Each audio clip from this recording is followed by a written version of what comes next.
आज हम कोण का आयतन कैसे प्राप्त होगा इसे ज्ञात करेंगे।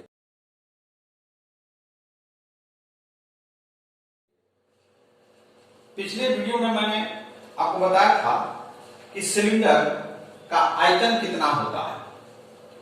कोण का आयतन जानने के लिए सिलेंडर का आयतन हमें ज्ञात रखना आवश्यक है।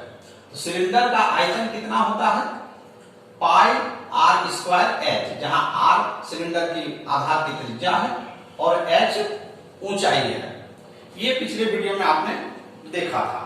तो सिलेंडर का आयतन हमने ज्ञात कैसे किया था कि आधार जो कि वृत्ताकार है तो इसका क्षेत्रफल और चूंकि इसकी ऊंचाई तो लंबवत है इसलिए इसकी ऊंचाई से गुणा करके सिलेंडर का आयतन या वॉल्यूम उसका ज्ञात कर लिया था। लेकिन कोण की समस्या ये है कि ये जो कोण है इसका आधार तो वृत्ताकार है लेकिन इसकी ऊंचाई तो लंबवत नहीं है, ये स्लैंट हो गई है। यानी इसके आधार के साथ जो इसका परिधि है धीरे धीरे कम होते जा रहा है। तो इसका आयतन कैसे ज्ञात करें?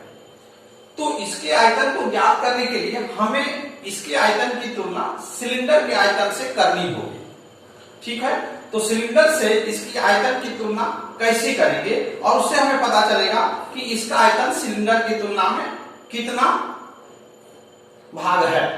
तो आइए हम देखते हैं कि सिलेंडर और कोण के आयतन में क्या अनुपात है। उस आधार पे हम लोग इस कोण का आयतन ज्ञात कर लेंगे।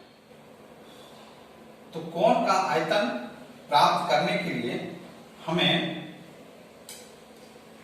कोण के आयतन की तुलना बेलन यानी सिलेंडर के आयतन से हमें करनी होगी। यहां एक बात का ख्याल रखना है कि जो कोण हम लेंगे और जो सिलेंडर लेंगे दोनों का आधार वृत्ताकार तो है ही, दोनों की त्रिज्या समान होनी चाहिए और साथ में दोनों की ऊंचाई भी समान होनी चाहिए। देखिए हमने इस कोण को इस बेलन के अंदर रखा हुआ है और दोनों की ऊंचाई आप देख सकते हैं बिल्कुल एक समान है और साथ ही दोनों की त्रिज्या भी एक समान है। तो अगर दोनों की त्रिज्या और ऊंचाई समान हो तो हम दोनों के आयतन की तुलना कर सकते हैं। इसके लिए आप कोई भी ऐसा वस्तु लें जो इसमें भर करके हम इसमें डालेंगे। हमने चावल में रखा है और चावल को इसमें भरेंगे और फिर बेलन में भरेंगे। इससे पता चलेगा कि कितनी बार में यह बेलन पूरा भर जाता है।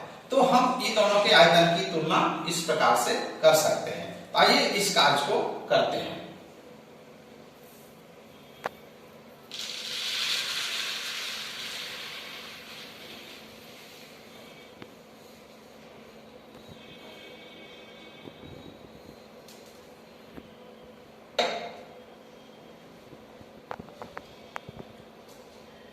खाली है, इस कोण में मैंने चावल पूरा भर लिया है और एक बार मैंने इसमें डाला।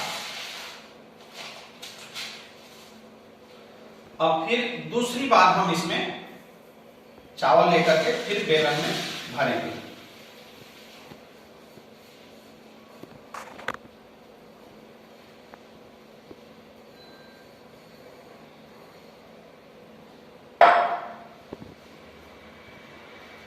पूरा भर दिया और फिर इसको दूसरी बार हम इसमें डाल रहे हैं और फिर एक बार और डाल रहे हैं।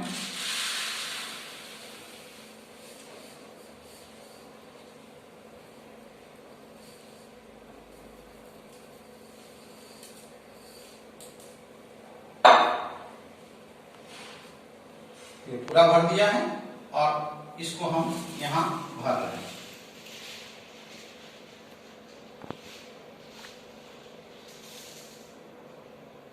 अब आप देख रहे हैं ये जो चावल हमने लिया ये 3 बार में कोण में 3 बार डालें और तीसरी बार में ये बेलन पूरी तरह से भर गया। इसका तात्पर्य ये हुआ कि बेलन जो है इस कोण की तुलना में 3 गुना अधिक आयतन रखता है। से हमने देखा कि कोण में हम चावल लिए 3 बार भर करके और 3 बार में बेलन फिल हो गया। इसका मतलब ये हुआ कि 3 गुना volume of cone equal to volume of cylinder, यानी 3 गुना वॉल्यूम ऑफ कोण बराबर सिलेंडर का वॉल्यूम क्या होता है, पिछले वीडियो में हमने देखा था पाई आर स्क्वायर एच, यानी वॉल्यूम ऑफ कोण बराबर क्या होगा, 3 को हम साइड चेंज करते हैं, क्या होगा 1/3 पाई आर स्क्वायर एच। इस तरह से हमने आज प्रयोग करके देखा कि कोण का वॉल्यूम कितना होता है, बेलन का वॉल्यूम का 1/3 होता है। और इस तरह से जो भी समस्या आएंगी आपको प्रश्न बनाने में, तो उसको आप हल करें और जो समस्या हो उसे कमेंट बॉक्स में लिख करके हमें जरूर दें, हम समझाने का प्रयास करेंगे।